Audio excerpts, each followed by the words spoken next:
pal Magda. Welcome back to my channel. Hope everyone has a lovely day. How's it going? I'm back with another video. So today I decided to do another book/movie review.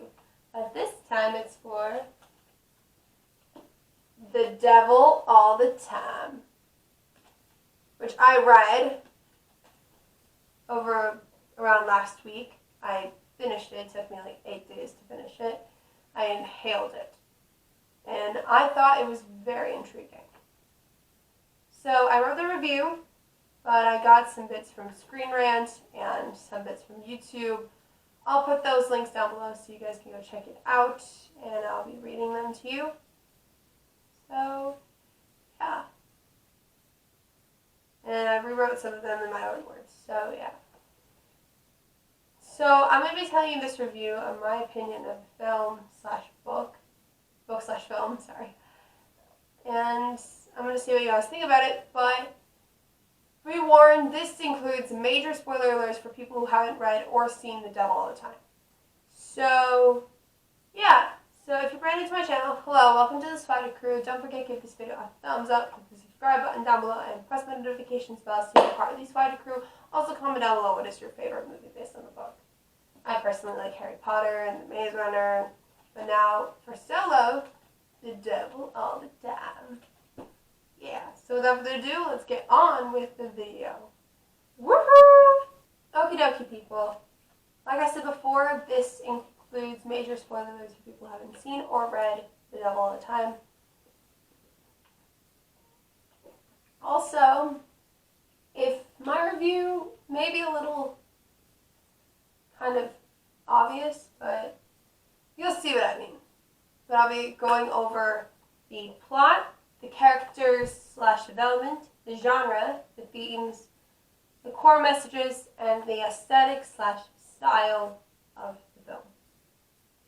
But also, I will tell you what I like and don't like about the film or the novel, and what is the difference. A little small difference between the novel and the film. Okay? Let's get started.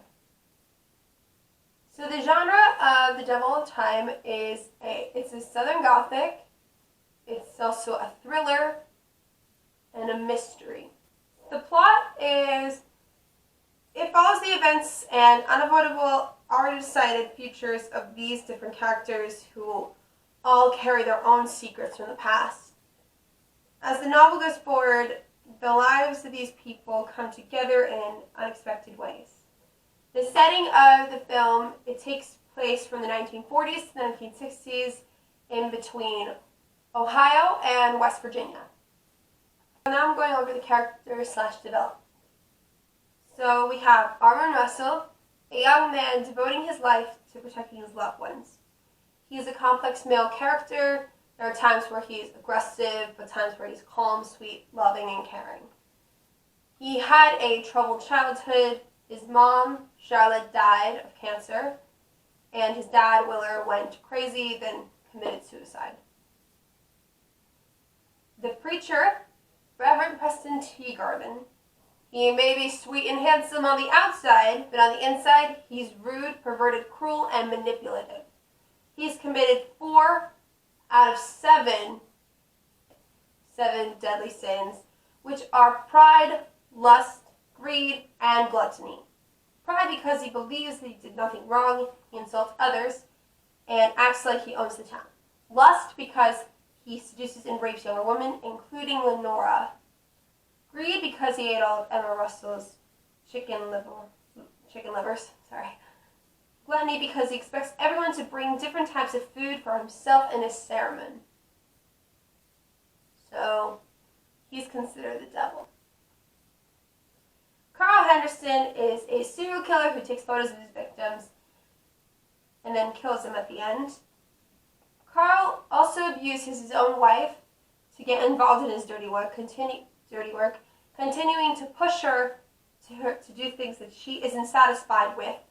And it shows that this is the type of person that he is at his core, that he's certainly a very unlikable one. Sandy Henderson is Carl's wife, who, unlike her husband, has no taste for murdering people and begins to plan on murdering her husband. She knows what she does with Carl is disgusting, but on the bright side, she owns her demons and tries to get out of it. She is stuck in a very burdensome relationship, which she doesn't want to be in, and it's very simple for everyone to have sympathy with her because of that. Sheriff Lee Bodecker is a crooked sheriff who is both protective of his sister, Sandy Henderson, and willing to do anything to protect his position. He's all about helping himself, and he uses his job at his own benefits. He doesn't treat people fairly, and that does make him unlikable. It's hard to know that he doesn't care about his job, and he's very immoral, and he makes deals to help himself out, which this is not how a good sheriff is doing. Work like that. Good sheriff's work. Lenora Lafferty, the stepsister of Arvin Russell. She's a kind and sweet and gentle young woman, but is also very vulnerable. She also had a traumatic childhood because her father went crazy and thinks he got messages from the Lord. He thinks the Lord told Helen to kill her and then resurrect her, which failed. And she doesn't know where her father is, but she doesn't know that her father died due to her father's actions. And the fact she has no clue where her father is. It really causes stress for her. She uses religion as her motive to find the answers. She's natural about the way of the world, but she's taken advantage by the school bullies, Gene Dewey, Tommy Masterson, and Orville Beckerman. Is that how you say his last name? If not, I'm sorry. And the Reverend Preston Teagarden. Her story comes to an end in a very upsetting manner because she's very innocent and likable. That her passing is tragic. Now let's move on to the themes. The themes of The Devil All the Time are faith, abuse of religion, corruption and the pursuit of power, and the cyclical nature of violence. I'll be focusing on faith and violence. Faith, it doesn't shy away from the many ways in which religion can be twisted to an unfair way, shame, and excuse harmful behaviors, but also leaves the door open for the existence of God and some sort of larger God-related plan. According to Antonio Campos, the director of Devil All the Time, he says that one of the things that he drew him to change the story is exploring the things of generational faith and the elements of religion that get passed down from parent to child. The violence in the film can also be passed down from parent to child. When Willard killed and crucified Arvin's dog, Jack, as a sacrifice to try and convince God to heal Arvin's mother, but it didn't go well. When Roy killed Helen, his wife, under the delusion that God had asked him to kill her so that she can then be resurrected but failed, and Helen ends up dead. So this is moving on to Arvin. Arvin killed the preacher because of what Preston did to Lenora, but then he runs off and ends up killing Sandy and Carl in self-defense because they were about to kill him. But then the sheriff goes after Arvin to avenge his sister's death, but ends up getting killed by Arvin. Let's move on to the core messages. The message is that some people exist only to cause harm or to be harmed. And as the unavoidable future and faith brings families and strangers alike together, the results are barely joyful. The aesthetic/style of The Devil All the Time is the Southern Gothic. Like I told you, it is the genre of the film. A Southern Gothic is a story that is set in the South, which is characterized by grotesque, macabre, or fantastic incidents. The Southern Gothic elements are irrational, horrific, have transgressive thoughts, impulses, desires, grotesque characters, dark humor, and overall angst-ridden sense of alienation. It fits really well in The Devil All the Time because it tells a story about how faith and evil is often twisted together. Like this. Yeah, I'm pretty sure it's like this. Sorry. Through the years, as men do truly awful crimes and their allegedly loyal flock confuse issues of life and death. Here are some of the things I like about the novel and don't like about the novel, so don't judge if this opinion doesn't amuse you. Please. Thank you. What I like about the film. Here are some things why I like about the film. The story.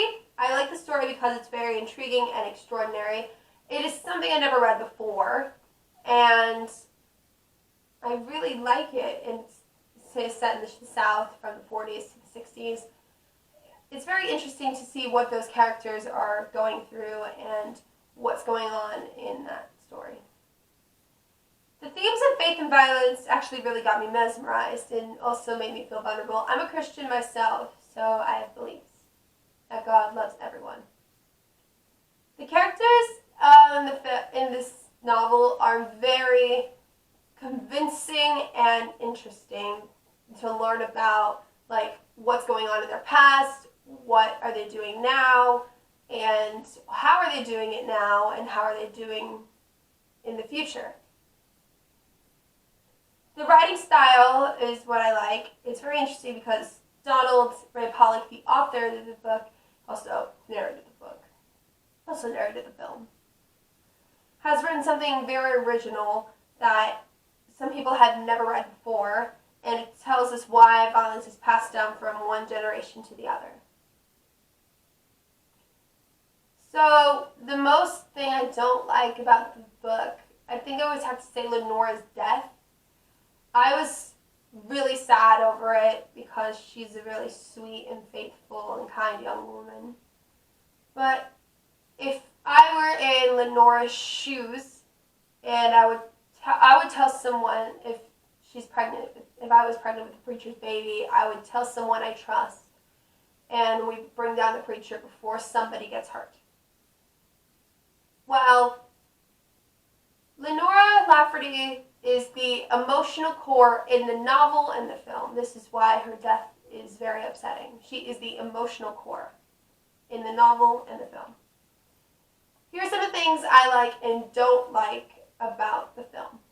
So what I like about the film is the cast. I'll be focusing on two main people, Tom Holland, Robert Pattinson's character. Tom Holland, who plays Arvin Russell, is one of my favorite roles. Something I've never seen him do as a young man who turned violent. His physical appearance in the book is brown curly hair with brown eyes, and he's 18. But in the film, Tom Holland was in his late 20s when they filmed it, and he doesn't have the same physical appearance as in the book.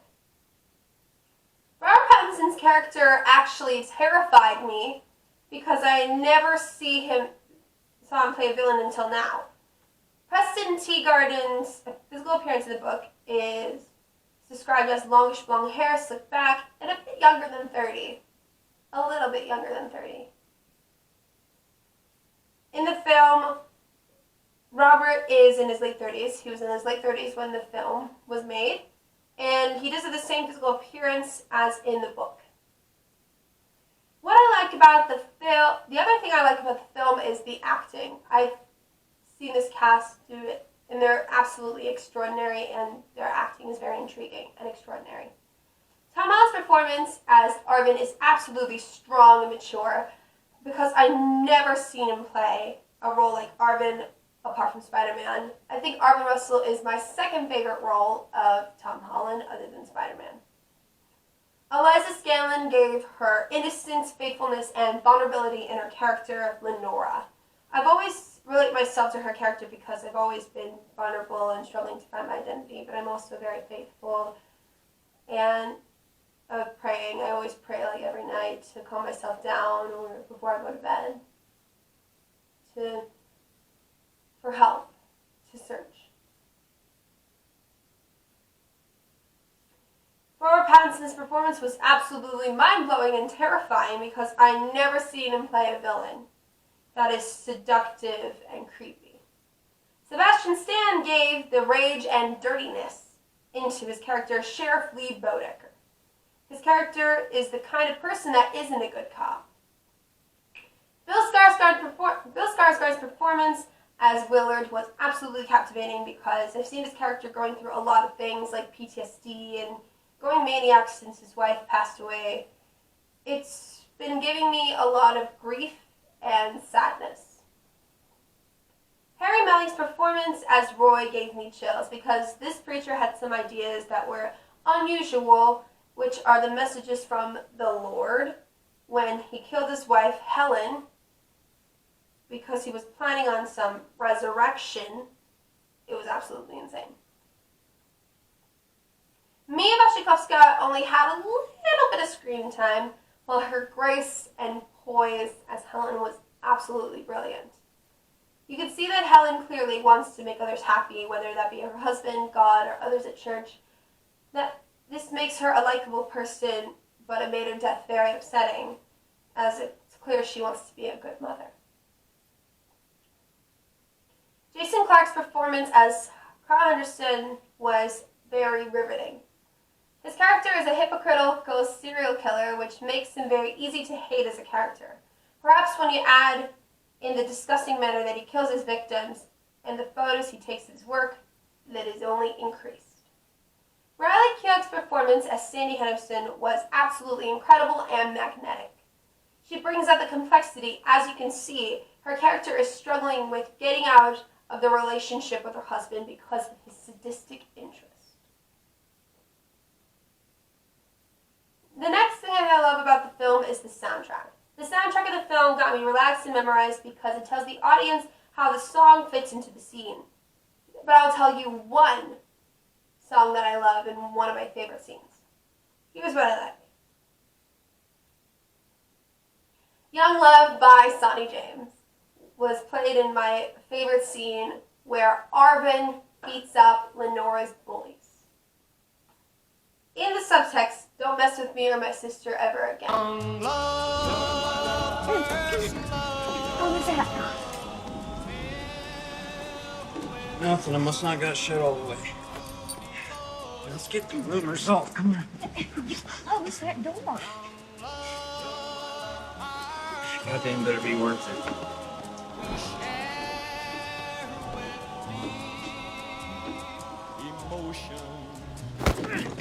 Piece of shit!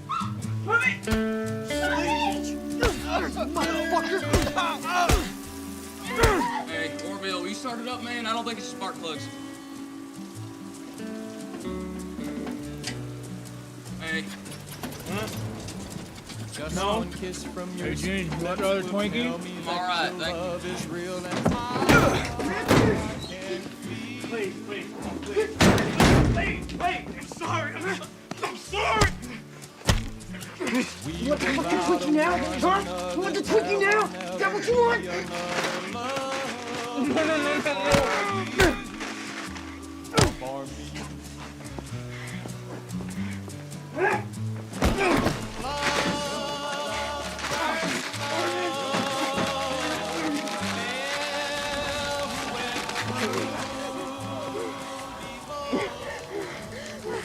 You touch my sister again? You understand me? You understand me? Thank you for watching the clip. This clip is the rights to Netflix. I don't want to get copyrighted, sorry. Okay, the next thing I love about the film is the narration. The narration in the film is necessary because it tells the audience that something is going to happen in the scene. The narration happens to be a stanza in this novel. Here's something I dislike about the film. What I dislike about the film is there's nothing I don't like about the film because the film is entirely like the book. Well, not entirely. This is very similar to the book, but there are a couple of differences. The difference between the book and the film, in the book, Pollock pauses Roy's story after he leaves his daughter, Lenora, with Emma Russell, moving on to Sandy and Carl's sneaky and dishonest deeds. But in the film, Roy's story is told all in one go. instead of having Roy's death spur the violence ending forward as it does in the novel. Campus has the preacher meet his unavoidable future directly after killing Helen in an effort to promise again his twisted relationship with God. The film removed its 7 parts in which suddenly inserts the story with Sandy and Carl's earlier than the novel does, showing Roy's trip as continuous instead of walking very unsteadily throughout the story. In the novel, it returns to Roy, giving readers more information on the disturbed man, and later on follows him back to Ohio as he tries to find Lenora, unaware that the daughter he left alone had killed herself. It's during this trip that Roy meets the deadly duo, Sandy and Carl Henderson. Thank you. So that was it for my review. I'm only reading one stanza because I don't want to bore you guys. So yeah, I think I nailed it. Thank you guys so much for watching my video this week. If you like this video, give it a huge thumbs up. Don't forget to subscribe down below and press the notifications bell so you can be part of the Splendid crew. Also, comment down below what other book/movie reviews you want me to do, because I need to do them. So yeah, that's it and that's all. Remember, love you all 3,000. Remember that everything is awesome, and I'll see you guys in the next video. Bye-bye. Mwah.